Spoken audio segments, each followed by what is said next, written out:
ಹೋರಾಟ ಈಗ ಪ್ರಾರಂಭ ಆಗಿರುವಂತದ್ದು.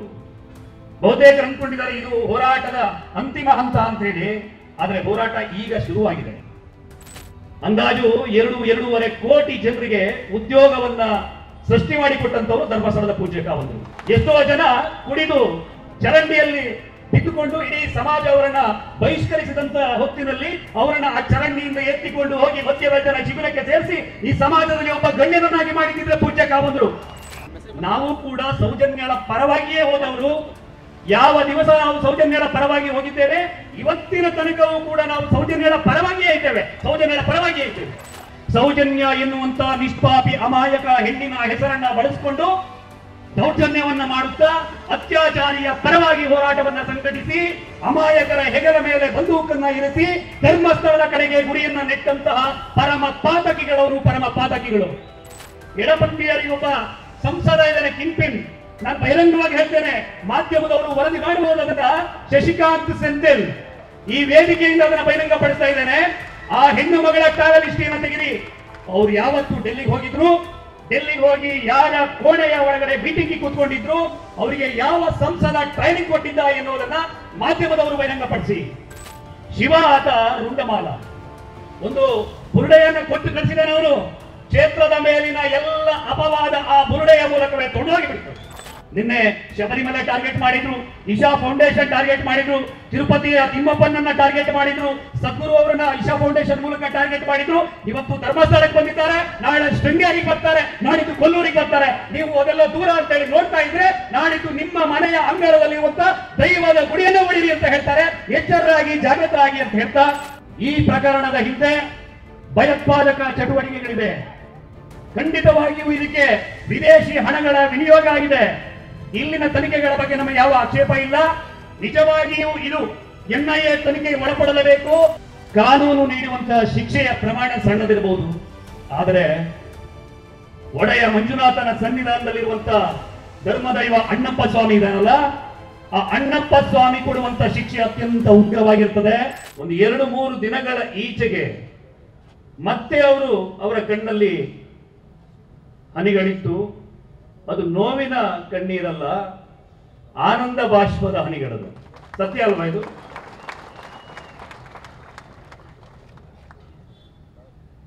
ಭಗವತಿ ಮೂಕಾಂಬಿಕೆಯನ್ನ ಸ್ಮರಿಸುತ್ತಾ, ಒಡೆಯ ಮಂಜುನಾಥನ ಆಶೀರ್ವಾದವನ್ನ ಬೇಡ್ತಾ, ಇಲ್ಲಿ ಈ ಒಂದು ಆಂದೋಲನದಲ್ಲಿ, ಹೋರಾಟದಲ್ಲಿ ಯಾರೂ ಕೂಡ ಸೇನಾಧಿಪತಿಗಳಿಲ್ಲ. ಆ ಸೇನಾಧಿಪತಿ ಎನ್ನುವಂತ ಒಂದು ಪಟ್ಟವನ್ನ ಯಾರಿಗಾದ್ರೂ ಕಟ್ಟೋದಿದ್ರೆ ಅದು ಧರ್ಮಸ್ಥಳದ ಬೆಟ್ಟದ ಮೇಲಿದ್ದಾರಲ್ಲ ಆ ಅಣ್ಣಪ್ಪನೇ ಇದರ ಸೇನಾಧಿಪತಿ.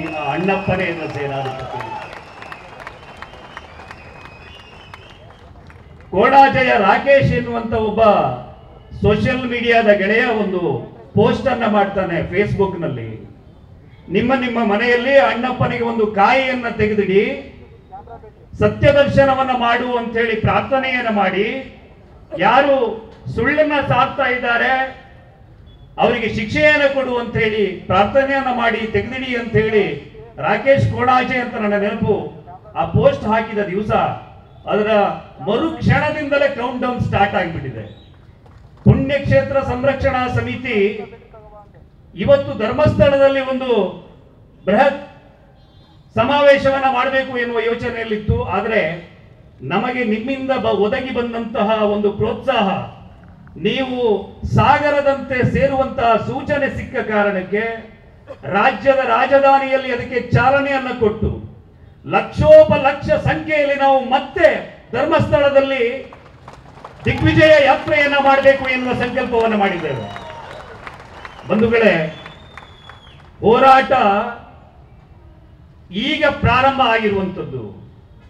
ಬಹುತೇಕರು ಅಂದ್ಕೊಂಡಿದ್ದಾರೆ ಇದು ಹೋರಾಟದ ಅಂತಿಮ ಹಂತ ಅಂತ ಹೇಳಿ, ಆದರೆ ಹೋರಾಟ ಈಗ ಶುರುವಾಗಿದೆ. ದಶಕಗಳಿಂದ ನಮ್ಮ ಪುಣ್ಯ ಕ್ಷೇತ್ರದ ಮೇಲೆ ಈ ಎಡಬಿಡಂಗಿಗಳು, ಈ ಕಮ್ಯುನಿಸ್ಟ್ಗಳು, ಈ ಬುದ್ಧಿಜೀವಿಗಳು ನಿರಂತರವಾಗಿ ಷಡ್ಯಂತ್ರವನ್ನ ಮಾಡ್ತಾರೆ ಬಂದ್ರು, ನಿರಂತರವಾಗಿ ದಾಳಿಯನ್ನ ಮಾಡ್ತಾರೆ ಬಂದ್ರು. ಕುಕ್ಕರ್ ಬಾಂಬ್ ಅನ್ನ ಬ್ಲಾಸ್ಟ್ ಮಾಡುವಂತ ಒಬ್ಬ ಭಯೋತ್ಪಾದಕರಿಗೆ ಧರ್ಮಸ್ಥಳ ಟಾರ್ಗೆಟ್ ಆಗಿತ್ತು. ಇನ್ನೊಬ್ಬ ಹೇಳ್ತಾನೆ ಧರ್ಮಸ್ಥಳಕ್ಕೆ ಬುಲ್ಡೋಜರ್ ನುಗ್ಗಿಸಿ ಧರ್ಮಸ್ಥಳವನ್ನ ಒಡೆಯಿರಿ ಅಂತೇಳಿ ಹೇಳ್ತಾನೆ. ಇದನ್ನೆಲ್ಲವನ್ನ ಕೇಳಿಸ್ಕೊಂಡು ನಾವು ಸುಮ್ಮನೆ ಇದ್ವಿ. ಆದ್ರೆ ಇನ್ನು ಸುಮ್ಮನೆ ಇದ್ರೆ ನಮ್ಮನ್ನ ಮನುಷ್ಯರು ಅಂತ ಹೇಳಲ್ಲ. ಅಂದಾಜು 2.5 ಕೋಟಿ ಜನರಿಗೆ ಉದ್ಯೋಗವನ್ನ ಸೃಷ್ಟಿ ಮಾಡಿಕೊಟ್ಟಂತವರು ಧರ್ಮಸ್ಥಳದ ಪೂಜ್ಯ ಕಾವಂದರು. ಎಷ್ಟೋ ಜನ ಕುಡಿದು ಚರಂಡಿಯಲ್ಲಿ ಬಿದ್ದುಕೊಂಡು ಇಡೀ ಸಮಾಜ ಅವರನ್ನ ಬಹಿಷ್ಕರಿಸಿದಂತ ಹೊತ್ತಿನಲ್ಲಿ ಅವರನ್ನ ಆ ಚರಂಡಿಯಿಂದ ಎತ್ತಿಕೊಂಡು ಹೋಗಿ ಮಧ್ಯವರ್ಜನ ಶಿಬಿರಕ್ಕೆ ಸೇರಿಸಿ ಈ ಸಮಾಜದಲ್ಲಿ ಒಬ್ಬ ಗಣ್ಯನನ್ನಾಗಿ ಮಾಡಿದ್ರೆ ಪೂಜ್ಯ ಕಾವಂದರು. ಮದುವೆಯಾಗುವಾಗ ಕೊರಳಿಗೊಂದು ಕರಿಮಣಿ ಬಂಗಾರದ ತಾಳಿಯನ್ನ ಕೊಳ್ಳಲಿಕ್ಕೂ ಆಗದಂತಹ ಎಷ್ಟೋ ಕುಟುಂಬಗಳಿತ್ತು. ಅವರನ್ನೆಲ್ಲರನ್ನ ಸಾಮೂಹಿಕ ವಿವಾಹದ ಚಪ್ಪರದ ಅಡಿ ತಂದು ಮಂಜುನಾಥನ ಸನ್ನಿಧಾನದಲ್ಲಿ ಸಾಮೂಹಿಕ ವಿವಾಹವನ್ನ ಪ್ರಾರಂಭ ಮಾಡಿದವರು ಪೂಜ್ಯ ಕಾವಂದರು.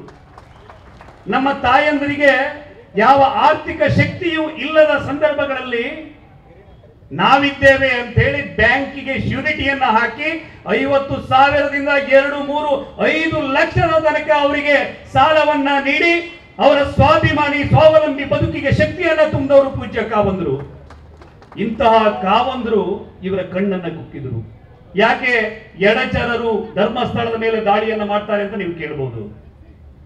ನಮ್ಮ ಕರಾವಳಿಯಲ್ಲಿ 1983ರ ಹೊತ್ತಿಗೆ ಧರ್ಮಸ್ಥಳದ ಬೆಳ್ತಂಗಡಿ ಭಾಗದಲ್ಲಿ ಈ ಕ್ರೈಸ್ತ ಮಿಷನರಿಗಳ ಪ್ರಭಾವದಿಂದ ಹಿಂದೂಗಳ ತುಳಸಿ ಕಟ್ಟೆಯನ್ನ ಒಡೆಸಿ ಅಲ್ಲಿ ಶಿಲುಬೆಯನ್ನ ನೆಡಲಾಗಿತ್ತು.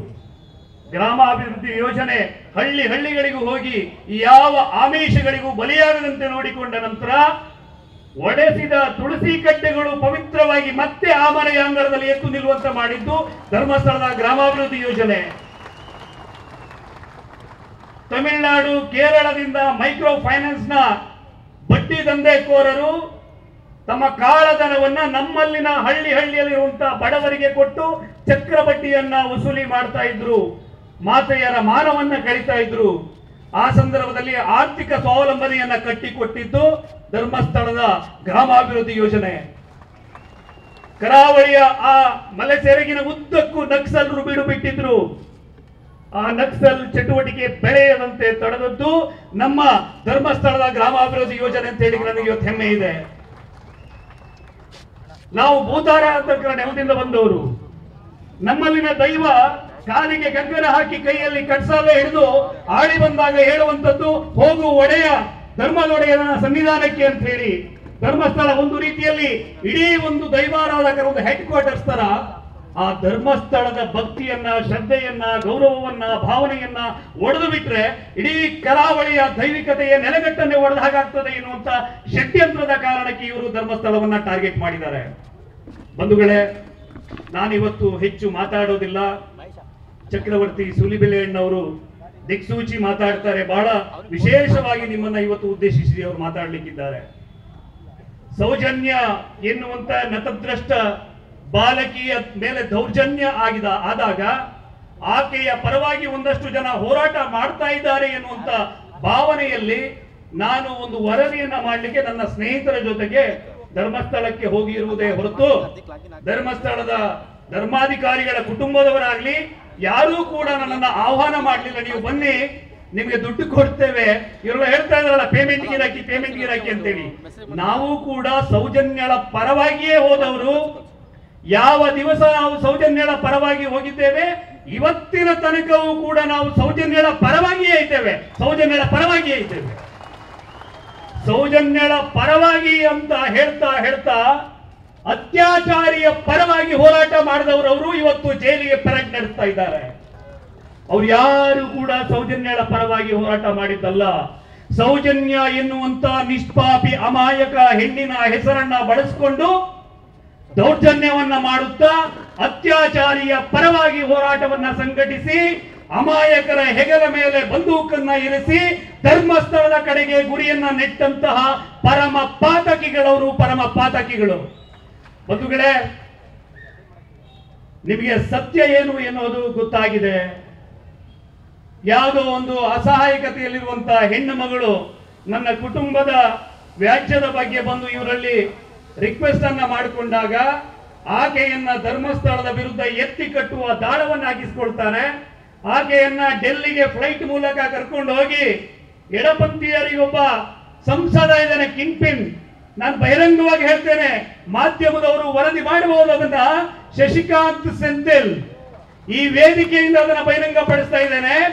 ಆ ಹೆಣ್ಣು ಮಗಳ ಟ್ರಾವೆಲ್ ಹಿಸ್ಟ್ರಿಯನ್ನು ತೆಗಿರಿ. ಯಾರು ಧರ್ಮಾಧಿಕಾರಿಗಳ ಕುಟುಂಬದವರ ಟ್ರಾವೆಲ್ ಹಿಸ್ಟ್ರಿಯ ಬಗ್ಗೆ ಮಾತಾಡ್ತಾ ಇದ್ರಲ್ಲ, ಆ ಸುಜಾತಾ ಭಟ್ ಎನ್ನುವಂತ ಹೆಣ್ಣು ಮಗಳ ಟ್ರಾವೆಲ್ ಹಿಸ್ಟ್ರಿಯನ್ನು ತೆಗಿರಿ. ಅವ್ರು ಯಾವತ್ತು ಡೆಲ್ಲಿಗೆ ಹೋಗಿದ್ರು, ಡೆಲ್ಲಿಗೆ ಹೋಗಿ ಯಾರ ಕೋಣೆಯ ಒಳಗಡೆ ಮೀಟಿಂಗ್ ಕೂತ್ಕೊಂಡಿದ್ರು, ಅವರಿಗೆ ಯಾವ ಸಂಸದ ಟ್ರೈನಿಂಗ್ ಕೊಟ್ಟಿದ್ದ ಎನ್ನುವುದನ್ನ ಮಾಧ್ಯಮದವರು ಬಹಿರಂಗಪಡಿಸಿ. ಇವರೆಲ್ಲ ಸೇರ್ಕೊಂಡು ಪ್ಲಾನ್ ಮಾಡಿ ಅನಂತರ ಒಬ್ಬ ಬುರುಡೆಯನ್ನು ಹಿಡ್ಕೊಂಡು ಬರ್ತಾನೆ, ಒಬ್ಬ ವಾರ್ನಿಶ್ ಮಾಡಿದಂತ ಬುರುಡೆ. ನನಗಾಗ ಒಂದು ಕಡೆ ಅನಿಸಿಬಿಡ್ತು, ಶಿವ ಆತ ರುಂಡಮಾಲ ಒಂದು ಬುರುಡೆಯನ್ನು ಕೊಟ್ಟು ಕಳಿಸಿದಾನೆ. ಅವರು ಕ್ಷೇತ್ರದ ಮೇಲಿನ ಎಲ್ಲ ಅಪವಾದ ಆ ಬುರುಡೆಯ ಮೂಲಕವೇ ತೊಡೋಗಿ ಬಿಡ್ತು. ಕ್ಷೇತ್ರದ ಮೇಲಿನ ಎಲ್ಲ ಅಪವಾದವನ್ನ ಆ ರುಂಡಮಾಲ ಆ ಬುರುಡೆ ಹಿಡ್ಕೊಂಡು ಬಂದವರ ಮೂಲಕ ಶುದ್ಧ ಮಾಡಿಬಿಟ್ಟಿದ್ದಾನೆ. ಇವರ ಎಲ್ಲ ನಾಟಕವನ್ನ ನಾವೆಲ್ಲ ಗಮನಿಸಿದ್ದೀವಿ. ಇನ್ನೂ ಕೂಡ ಮಾತಾಡದೇ ಇದ್ರೆ ನಮ್ಮನ್ನ ಮನುಷ್ಯರು ಅಂತ ಹೇಳಿ ಕರೆಯೋದಿಲ್ಲ. ನಾವೆಲ್ಲರೂ ಧರ್ಮಕ್ಷೇತ್ರದ ಪರವಾಗಿರೋಣ. ನಿನ್ನೆ ಶಬರಿಮಲೆ ಟಾರ್ಗೆಟ್ ಮಾಡಿದ್ರು, ಇಶಾ ಫೌಂಡೇಶನ್ ಟಾರ್ಗೆಟ್ ಮಾಡಿದ್ರು, ತಿರುಪತಿಯ ತಿಮ್ಮಪ್ಪನನ್ನ ಟಾರ್ಗೆಟ್ ಮಾಡಿದ್ರು, ಸದ್ಗುರು ಅವರನ್ನ ಇಶಾ ಫೌಂಡೇಶನ್ ಮೂಲಕ ಟಾರ್ಗೆಟ್ ಮಾಡಿದ್ರು. ಇವತ್ತು ಧರ್ಮಸ್ಥಳಕ್ಕೆ ಬಂದಿದ್ದಾರೆ, ನಾಳೆ ಶೃಂಗೇರಿಗೆ ಬರ್ತಾರೆ, ನಾಡಿದ್ದು ಕೊಲ್ಲೂರಿಗೆ ಬರ್ತಾರೆ. ನೀವು ಅದೆಲ್ಲ ದೂರ ಅಂತೇಳಿ ನೋಡ್ತಾ ಇದ್ರೆ ನಾಡಿದ್ದು ನಿಮ್ಮ ಮನೆಯ ಅಂಗಳದಲ್ಲಿರುವಂತ ದೈವದ ಗುಡಿಯನ್ನು ಹೊಡಿರಿ ಅಂತ ಹೇಳ್ತಾರೆ. ಎಚ್ಚರರಾಗಿ ಜಾಗೃತರಾಗಿ ಅಂತ ಹೇಳ್ತಾ, ಪುಣ್ಯಕ್ಷೇತ್ರ ಸಂರಕ್ಷಣಾ ಸಮಿತಿ ಸಂಘಟನೆಯ ಹಿರಿಯರ ಮಾರ್ಗದರ್ಶನದಲ್ಲಿ ನಿರ್ಮಾಣಗೊಂಡಿರುವಂತದ್ದು. ಇದಕ್ಕೊಂದು ಕೋರ್ ಸಮಿತಿಯನ್ನು ನಾವು ರಚಿಸಿಕೊಂಡಿದ್ದೇವೆ. ಇನ್ನು ರಾಜ್ಯದ ಹಳ್ಳಿಯಲ್ಲೂ ಕೂಡ ಇದನ್ನ ಸಂಘಟಿಸ್ತೇವೆ. ಜಗದೀಶ್ ಕಾರಂಜಿ ಅವರು ಇದಕ್ಕೆ ಸಂಪೂರ್ಣವಾಗಿ ಬೆಂಬಲವನ್ನ ಮಾರ್ಗದರ್ಶನವನ್ನ ನೀಡಿದ ಕಾರಣಕ್ಕೆ ಇಷ್ಟೊಂದು ಶಕ್ತಿಶಾಲಿಯಾಗಿ ಪುಣ್ಯಕ್ಷೇತ್ರ ಸಂರಕ್ಷಣಾ ಸಮಿತಿ ಹೋರಾಟಕ್ಕೆ ನಿಂತಿದೆ. ಈ ಸಮಿತಿಯ ಮೂಲಕವೇ ಈ ರಾಜ್ಯದ ಎಲ್ಲ ಸಂಸದರನ್ನು ನಾವು ವಿನಂತಿ ಮಾಡಿಕೊಳ್ತಾ ಇದ್ದೇವೆ. ಈ ಪ್ರಕರಣದ ಹಿಂದೆ ಭಯೋತ್ಪಾದಕ ಚಟುವಟಿಕೆಗಳಿವೆ. ಖಂಡಿತವಾಗಿಯೂ ಇದಕ್ಕೆ ವಿದೇಶಿ ಹಣಗಳ ವಿನಿಯೋಗ ಆಗಿದೆ. ಇಲ್ಲಿನ ತನಿಖೆಗಳ ಬಗ್ಗೆ ನಮಗೆ ಯಾವ ಆಕ್ಷೇಪ ಇಲ್ಲ. ನಿಜವಾಗಿಯೂ ಇದು NIA ತನಿಖೆಗೆ ಒಳಪಡಲೇಬೇಕು.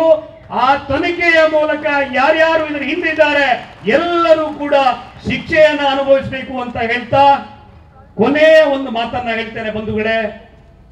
ಕಾನೂನು ನೀಡುವಂತ ಶಿಕ್ಷೆಯ ಪ್ರಮಾಣ ಸಣ್ಣದಿರಬಹುದು, ಆದರೆ ಒಡೆಯ ಮಂಜುನಾಥನ ಸನ್ನಿಧಾನದಲ್ಲಿರುವಂತ ಧರ್ಮದೈವ ಅಣ್ಣಪ್ಪ ಸ್ವಾಮಿ ಇದಾನಲ್ಲ, ಆ ಅಣ್ಣಪ್ಪ ಸ್ವಾಮಿ ಕೊಡುವಂತ ಶಿಕ್ಷೆ ಅತ್ಯಂತ ಉಗ್ರವಾಗಿರ್ತದೆ. ಆ ಶಿಕ್ಷೆ ಪ್ರಾರಂಭ ಆಗಿದೆ, ಇದನ್ನ ಅನುಭವಿಸಿ ಅವರು ಸಾಯ್ಬೇಕು ಅಂತ ಹೇಳ್ತಾ ನನ್ನ ಮಾತನ್ನ ಮುಗಿಸ್ತೇನೆ. ಒಮ್ಮೆ ಘೋಷಣೆಯನ್ನ ಕೂಗೋಣ. ಹರ ಹರ ಹರ ಹರ ಬೋಲೋ ಭಾರತ್ ಮಾತಾ ಕಿ. ಎಲ್ರಿಗೂ ಕೂಡ ನಮಸ್ಕಾರಗಳು. ತುಂಬಾ ಹಿರಿಯರು ಬಂದಿದ್ದೀರಿ, ಬಹಳ ಗಣ್ಯರು ಬಂದಿದ್ದೀರಿ. ಈ ಹೋರಾಟಕ್ಕೆ ನೊಗವನ್ನ ಹೊತ್ತಂತ ತನ್ನ ಮಾತಾ ಭಗಿನಿಯರಿಗೆ ವಿನಾಕಾರಣ ಬಯಸ್ಕೊಂಡಂತ, ಕೇಸುಗಳನ್ನು ಹಾಕಿಸಿಕೊಂಡಂತ, ಒಂದು ರೀತಿ ಸಾಮಾಜಿಕವಾಗಿ ಒಂದು ಕಾಲಕ್ಕೆ ಬಹಿಷ್ಕರಿಸಲ್ಪಟ್ಟಂತ ತುಂಬಾ ಜನ ಅಕ್ಕ ತಂಗಿಯರು, ಅಣ್ಣ ತಮ್ಮಂದರು ಇಲ್ಲಿ ಬಿಸಿಲಲ್ಲಿ ನಿಂತಿದ್ದಾರೆ. ಇವರ ಎಲ್ಲರ ಸಹಕಾರದಲ್ಲಿ ಇವತ್ತು ನಾವು ಇಷ್ಟು ದೊಡ್ಡ ಸಂಖ್ಯೆಯಾಗಿದ್ದೇವೆ. ಮುಂದಿನ ದಿನದಲ್ಲಿ ನಾವೇನಾದ್ರೂ ಬೆಂಗಳೂರಿನಲ್ಲಿ ಕಾರ್ಯಕ್ರಮ ಮಾಡಬೇಕು ಅಂತ ಯೋಚನೆ ಮಾಡಿದ್ರೆ ಬೆಂಗಳೂರಿನ ಫ್ರೀಡಂ ಪಾರ್ಕು 100% ಸಾಕಾಗೋದಿಲ್ಲ. ಆ ರೀತಿಯಲ್ಲಿ ನಾವು ಕಾರ್ಯಕ್ರಮವನ್ನು ಸಂಘಟಿಸೋಣ ಅಂತ ಹೇಳ್ತಾ ನನ್ನ ಮಾತನ್ನು ಮುಗಿಸ್ತೇನೆ. ಎಲ್ರಿಗೂ ಕೂಡ ಧನ್ಯವಾದಗಳು. ನಮಸ್ಕಾರ. ಟಿವಿ ವಿಕ್ರಮ, ದೇಶ ನಿಮ್ಮ ಕೈಯಲ್ಲಿ. ಈ ಕಾರ್ಯಕ್ರಮ ನಿಮಗೆ ಇಷ್ಟ ಆಗಿದ್ದಲ್ಲಿ ಲೈಕ್, ಶೇರ್ ಹಾಗೂ ಕಮೆಂಟ್ ಮಾಡಿ. ಟಿವಿ ವಿಕ್ರಮದ ಕಾರ್ಯಕ್ರಮಗಳನ್ನು ನಿರಂತರವಾಗಿ ವೀಕ್ಷಿಸಲು ಸಬ್ಸ್ಕ್ರೈಬ್ ಮಾಡಿ, ಬೆಲ್ ಐಕನ್ ಒತ್ತಿ.